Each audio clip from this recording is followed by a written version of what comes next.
Auto truck street food.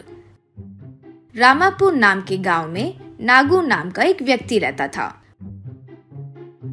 वो एक auto trolley चलाते हुए जिंदगी गुजारता था। नागू एक इलेक्ट्रॉनिक शॉप में सामान को सरफरा करने की नौकरी करता था। उसकी तनख्वाह थोड़ी बहुत ही मिलती थी। उसका एक बेटा था श्याम। श्याम डिग्री पढ़ रहा था। उसके पिताजी से फीस के बहाने पैसे लेकर उन पैसों से शराब पीना, अय्याशी करना, ये सब करता था। उसकी एक बेटी थी जानकी। बेटी बहुत अच्छे से पढ़ाई करती थी, लेकिन लड़की है, पढ़ लिख कर क्या करेगी सोचकर जानकी को पढ़ाई से छुड़वा दिया। नागू उसका बेटा लड़का है सोचकर बेटे को खूब लाड प्यार करता था।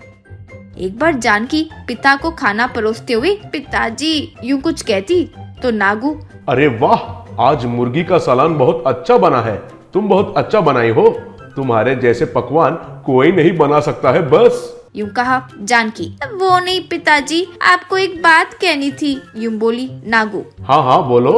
यूं कहा जानकी। पिताजी मेरी डिग्री तो ऐसे भी छुड़वा दिए, कम से कम कोई कोर्स तो सीखती हूँ ना पिताजी, अच्छी नौकरी मिलेगी, यूं बोली नागू। क्या कोर्स सीखोगी? उतने पैसे मेरे पास कहाँ है बेटी। कोर्स नहीं, गिर्स नहीं, घर पर ही रहो। अगले साल तुम्हारी शादी करके तुम्हें भेज दूंगा तो मेरा बोझ कम हो जाएगा। यूं कहा। जानकी को बहुत गुस्सा आया, लेकिन वो कुछ नहीं बोली। तभी वहाँ नागू का बेटा श्याम आया। श्याम, पिताजी मेरे कॉलेज फीस के लिए 5,000 रुपए चाहिए कहकर पूछा था, अब तक तो नहीं दिए। यूं पूछा नागू। बेटा, हमारा मालिक को मैंने एडवांस पूछा था, उन्होंने कहा दे देंगे। उनके देते ही मैं लाकर दे दूंगा। यूं कहा। वो सुनकर जानकी, पिताजी इसे पैसे क्यों दे रहे हो? वो पढ़ाई गवर्नमेंट कॉलेज में करता है, फीस भर चुके हैं ना, भूल गए क्या? यूं कुछ कह रही थी कि श्याम, देखो बहन, ज्यादा होशियारी मत दिखाओ, मैं अपनी ट्यूशन फीस पूछ रहा हूँ। यूं कहा नागू। अरे जानकी, तुम्हें उसके फीस से क्या लेना देना है? यूं कहा। जानकी चुप रह गई। एक दिन एक व्यक्ति, मेरे सामान को वो चेक पोस्ट पार करवाना है। यूं कहा। तब नागू, क्या सामान है जी? तब वो व्यक्ति, जो भी है, तुम्हें क्या पार करवाओगे तो तुम्हें 10,000 रुपए दूंगा। यूं कहा। नागू को पता चल गया कि काला धन ही है। वो इनकार किया और पुलिस वालों को फोन मिलाकर उस व्यक्ति के बारे में बता दिया। पुलिस वाले उस व्यक्ति को अरेस्ट किए। वो व्यक्ति, मुझे अरेस्ट कराओगे? तुम्हें मैं देख लूंगा, यूं कहा। कुछ दिनों बाद नागू को काम से निकाल दिए। कोई भी नागू को काम नहीं दे रहा था। नागू परेशान था। तब जानकी आकर, क्या हुआ पिताजी, परेशान हो? यूं पूछी। नागू, क्या करूं बेटी, जो एक नौकरी थी वो भी चला गया। अब घर कैसे चलाऊं? अब कोई भी मेरे ऑटो के लिए काम नहीं दे रहे हैं। क्या हुआ समझ में नहीं आ रहा है। यूं कहा जानकी। जाने दो पिताजी, फिक्र मत करो, माँ मेरे लिए कुछ सोना छोड़कर गई है ना, उससे हम एक नया व्यापार शुरू करते हैं। आपके ऑटो ट्रॉली को फूड ट्रक के रूप में बदल देते हैं। मैं वैसे भी खाना अच्छा बनाती हूँ ना, कम दाम पर ही स्वादिष्ट खाना देंगे तो लोग हमें जरूर आदर करेंगे, यूं बोली नागू। बेटी, उनसे तो मैं तुम्हारी शादी कराने की सोच रहा था, यूं कहा। तब जानकी, पिताजी अब मेरी शादी से ज्यादा हम जिंदगी जी सके वो जरूरी है, यूं बोली। फिर जानकी अपने पिताजी के ऑटो ट्रॉली को एक फूड ट्रक में बदल दी। गांव के बाजार में ऑटो रखकर chicken biryani, mutton biryani, chicken fry, ऐसे कई प्रकार के पकवान बनाकर बेचना शुरू करी। कुछ दिनों में ही उनका व्यापार बहुत अच्छा चलने लगा। नागू अपने बेटी के वजह से वो बेहतर हो पाए ये सोचकर बहुत खुश हुआ।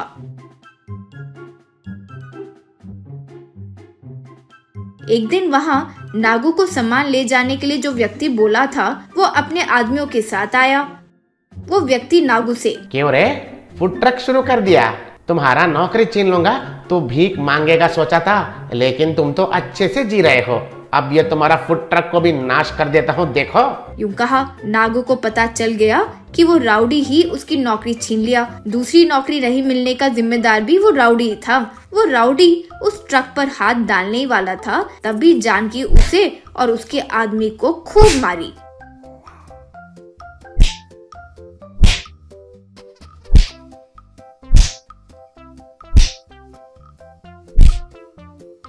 वो देखकर वहाँ मौजूद लोग दंग रह गए। जानकी, पिताजी मैं 4 साल कराटे ट्रेनिंग के लिए भी गई थी, यूं बोली। वो राउडी भाग निकले। फिर नागू में बहुत बदलाव आ गया। फिर अपने बेटे को भी रास्ते पर ले आया। फिर वे अच्छे पैसे कमाकर एक अच्छा घर खरीद लिए। एक गांव में रामदास नाम का एक व्यक्ति रहता था। वो एक छोटा सा ढाबा चलाते हुए अपने पत्नी और बच्चों के साथ गुजारा करता था। रामदास की 2 बेटियां थी जिनकी शादी की उम्र हो चली थी।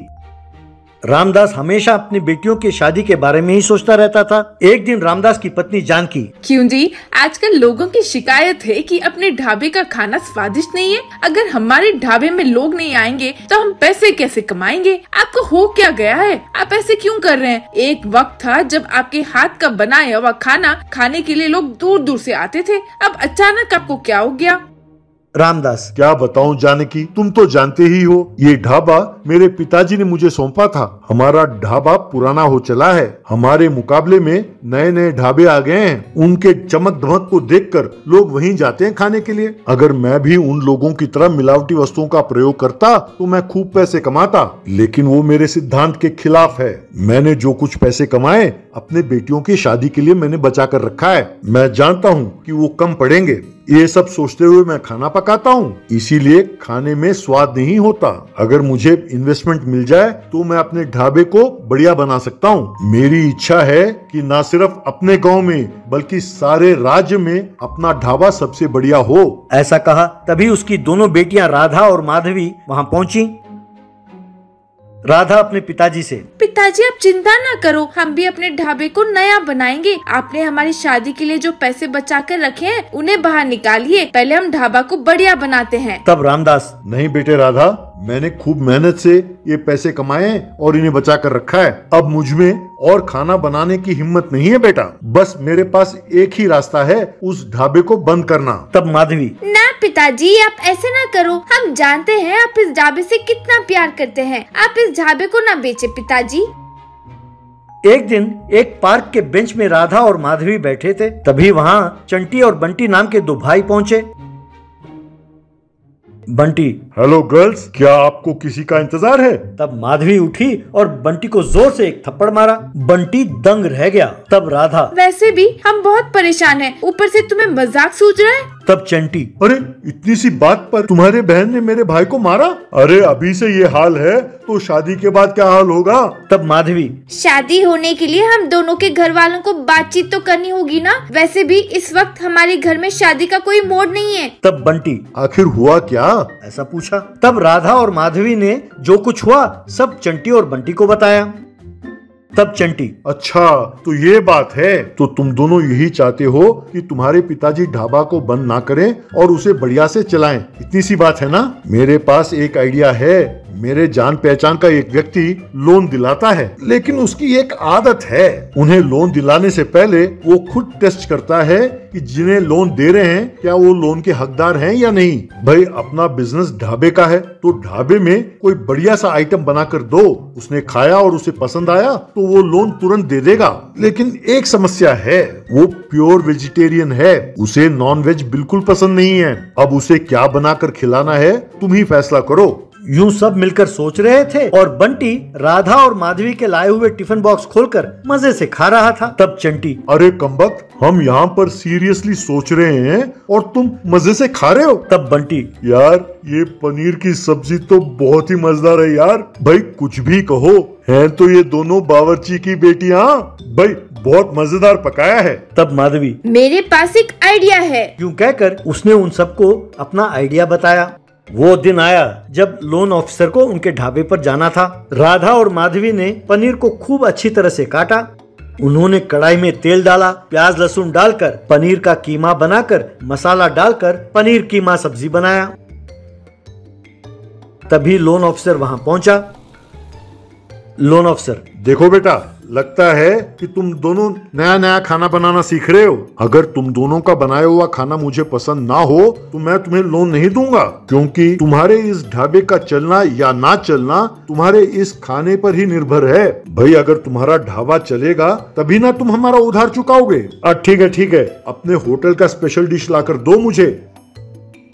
इस तरह राधा और माधवी एक प्लेट में पनीर कीमा और दूसरे प्लेट में पाव लेकर आए। उस अफसर ने पाव को पनीर कीमा में डुबोया और उसे खाकर, अरे वाह वाह वाह वाह वाह वाह, क्या स्वाद है, क्या स्वाद है, कमाल हो गया। मैं नॉनवेज नहीं खाता, लेकिन इसे खाकर मुझे नॉनवेज खाने का फीलिंग आया। सुपर सुपर कहकर पूरा खा गया।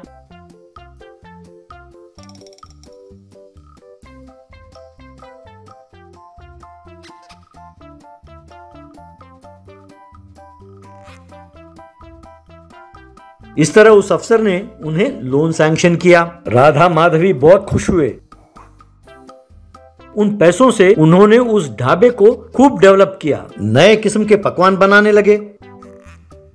इस तरह बहुत ही कम समय में उनका खूब नाम हुआ। चंटी और बंटी ने अपने माँ बाप को मनाया। वो सब मिलकर राधा माधवी के घर गए, उनके माँ बाप से बात करके उन दोनों से शादी कर ली।